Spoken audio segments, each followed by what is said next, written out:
Muy buenos días, mis amados hermanos. Por la gracia de nuestro Dios estamos llegando a este fin de semana.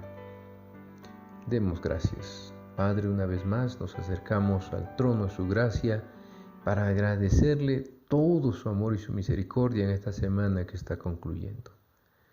Rogamos que usted nos permita, Señor, tener nuestros corazones siempre apercibidos, preparados.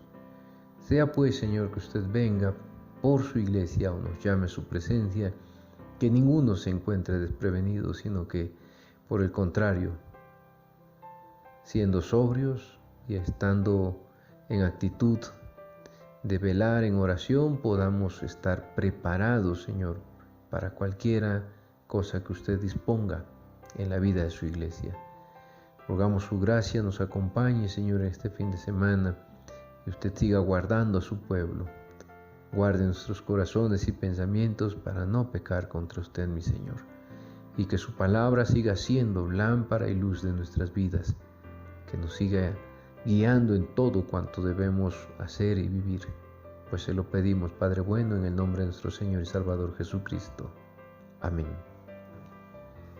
Mis amados hermanos, continuamos con las reflexiones en la primera carta del apóstol San Pedro. En el capítulo 4 hemos estado leyendo, capítulo 4, versículos 7 al 11. Dice la palabra de Dios: y tened ante todo vosotros ferviente amor, porque el amor cubrirá multitud de pecados. El día de ayer veíamos acerca de que debemos amarnos y perdonar, no tomar entre nosotros venganza de ningún tipo, y que el amor a nuestro prójimo es testimonio de nuestro nuevo nacimiento. El amor a nuestro prójimo también es una evidencia del amor de Dios en nuestras vidas, y aunque nos duela y aunque no nos convenga, debemos nosotros amar. Aún reconociendo que fallamos todos, debemos cuidarnos a través de ese amor. El amor que nos tengamos unos a otros, dice, cubrirá multitud de pecados. Es importantísimo para nosotros vivir de esta forma, no publicando las faltas ajenas, no tomando venganza de ningún tipo, y no creyéndonos superiores a otros. Hasta allí el día de ayer nos quedamos reflexionando de por qué nos cuesta trabajo, ¿verdad?, tener una visión justa y correcta de nosotros mismos. ¿Por qué a veces publicamos o difamamos o difundimos debilidades de nuestros hermanos? Y por otro lado, cómo también nos sentimos superiores a otros cuando vemos sus errores. Todo esto tal vez sea porque la desobediencia de otros también nos ayuda a justificar nuestros propios errores, lo que se llama el chivo expiatorio, ¿verdad? Alguien tiene que llevar las faltas para que nosotros nos veamos bien. ¿Recuerdan ustedes, verdad, la mujer adúltera de Juan capítulo 8, versículos 1 al 11? Los escribas y fariseos, que se presentaban como justos ante el pueblo, llevaban a esta mujer empujones, con injurias y con acusaciones, y la exhibieron como una mujer pecadora. Sin embargo, era solo chivo expiatorio porque ellos también eran pecadores. Eso quedó evidenciado cuando el Señor Jesucristo los confrontó acerca de que si alguno estuviera libre de pecado, sea el primero en tirar la piedra. Y dice la Escritura que se fueron todos uno a uno hasta que quedó la mujer sola con el Señor. Qué interesante es todo esto, ¿verdad? Porque muchas veces nosotros, al ver los pecados de otros, lo usamos para justificarnos. Sin embargo, lo cierto es que primero debemos pensar en la reputación de nuestro hermano, en el testimonio de la iglesia y en la gloria de nuestro Dios. Por amor a nuestros hermanos, no debemos divulgar sus flaquezas, sus debilidades. Debemos orar por ellos, debemos preocuparnos por ellos hasta donde Dios nos permita y hasta donde están nuestras posibilidades, auxiliarlos primero en oración, ¿verdad? Y luego, si de alguna manera es posible, ayudarla a restaurar la vida de nuestros hermanos, eso es tarea de cada uno de nosotros. Divulgar o compartir con otros la falta de un creyente afecta la relación de él con otras personas y mancha el testimonio de la iglesia. Nuestro interés debe ser proteger el buen nombre de la congregación y evitar que lo malo llegue a los oídos de los que no creen en Cristo, porque debido a los errores del pueblo cristiano es que el nombre de Dios es blasfemado, como dice en Romanos 2:24.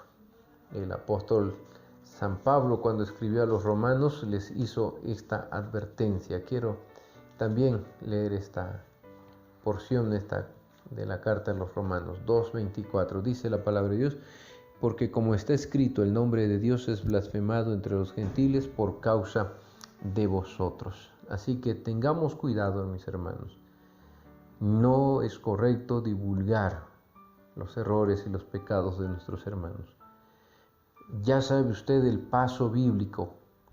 Usted sabe que ha cometido una falta a su hermano, usted y él solos se acercan. Mateo 18 nos da el procedimiento a solas. Si no recapacita, si no reconoce su error, usted viene con un testigo y ora y le amonesta, le exhorta en el nombre de Cristo y ora por él.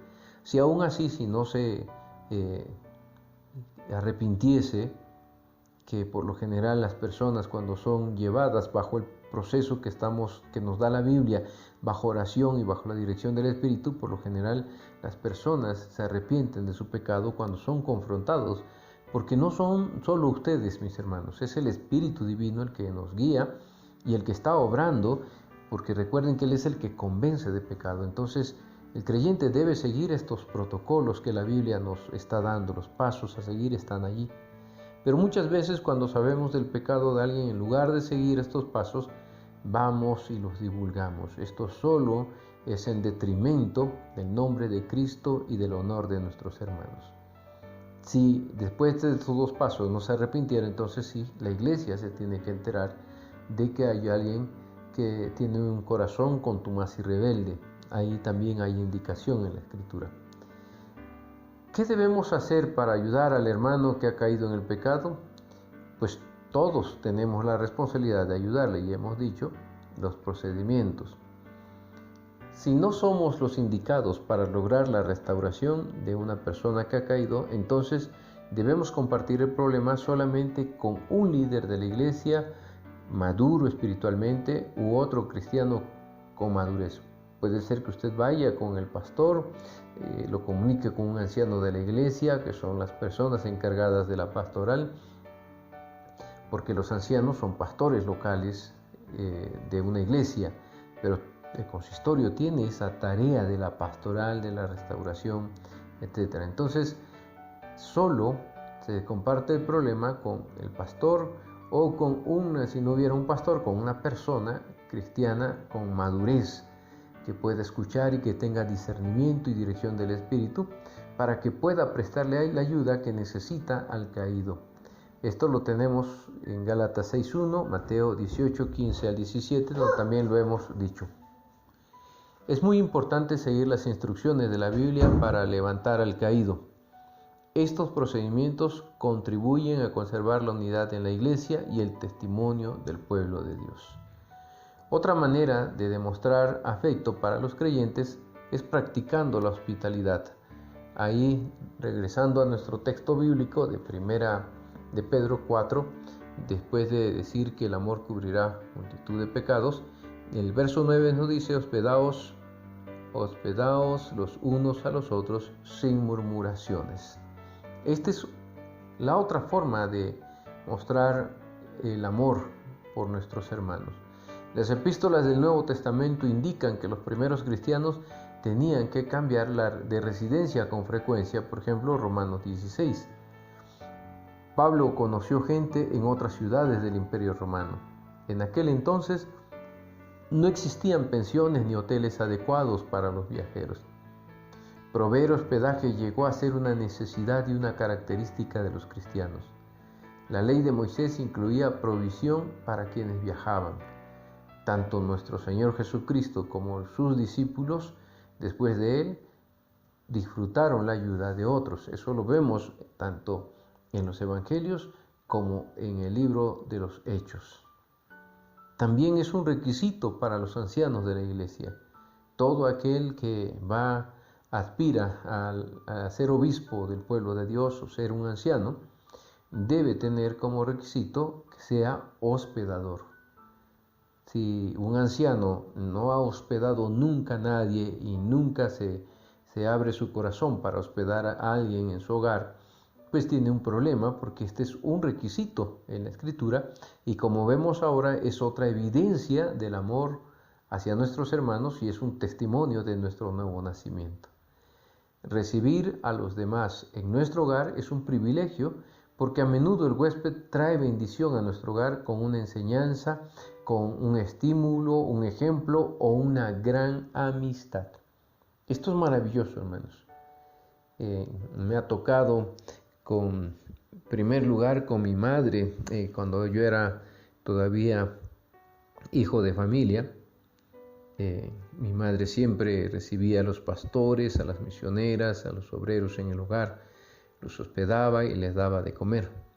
Y también cuando habían campamentos, cuando habían retiros espirituales, cualquier evento que hubiese, siempre mi madre recibía a los visitantes en el hogar. En varias ocasiones recibimos misioneros del extranjero y quedaron amistades que el día de hoy son una gran bendición para nuestras vidas. Mis hermanos, aquellos que pueden quitarse de sus comodidades un poco, ¿verdad? Ajustar sus espacios, como decía mi madre, cerrando la puerta todo es cama, y nos podíamos acomodar como tamalitos unos al lado de los otros. Bueno, ese poco de incomodidad que puede usted tener al hospedar a alguien va a ser compensado en gran manera, porque es una muestra del amor de Dios en su vida, es un testimonio del nuevo nacimiento también. Entonces, el hospedar personas en nuestro hogar trae grande bendición. Puede ser que alguien llegue y ore con usted. Yo recuerdo una persona que nos hospedó en su hogar cuando viajamos a Chiapas, y siempre le agradezco al pastor, amigo mío ahora, que nos haya recibido en su hogar, y él siempre me dice: al contrario, pastor, fue una bendición que usted llegara, que Dios le llevara, porque llegó en un tiempo que pasábamos una época de crisis en nuestro matrimonio, y usted con su esposa nos pastoreó, nos aconsejó, y eso se tornó en una enorme bendición. A veces sin pensarlo, hermanos, sin saberlo, usted cuando recibe a alguien en su hogar está recibiendo una enorme bendición. Tal vez no lo vea en el momento, pero tenga por cierto que usted será bendecido en gran manera. Entonces, usted puede quedarse con una enseñanza, con un estímulo, con un ejemplo de alguien o con una gran amistad. Creo que en nuestro tiempo también, como familia, hemos recibido muchas personas en nuestro hogar, las cuales se han tornado de bendición para nosotros. Otros nos han hospedado y hemos sido bendición para otros por testimonio de ellos.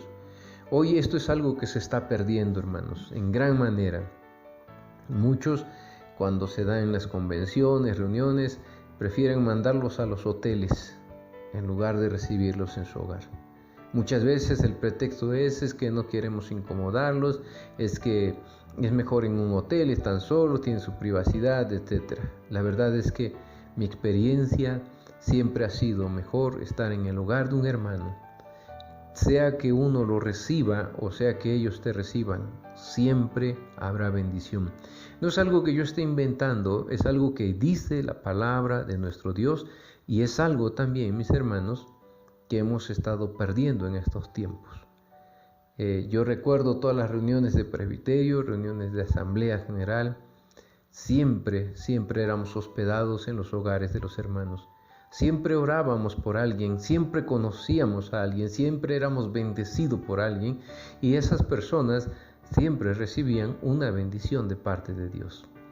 Así que el amarnos unos a otros cubre multitud de pecados, y el hospedarnos unos a otros es evidencia también del amor cristiano, pero también trae gran bendición a nuestras vidas.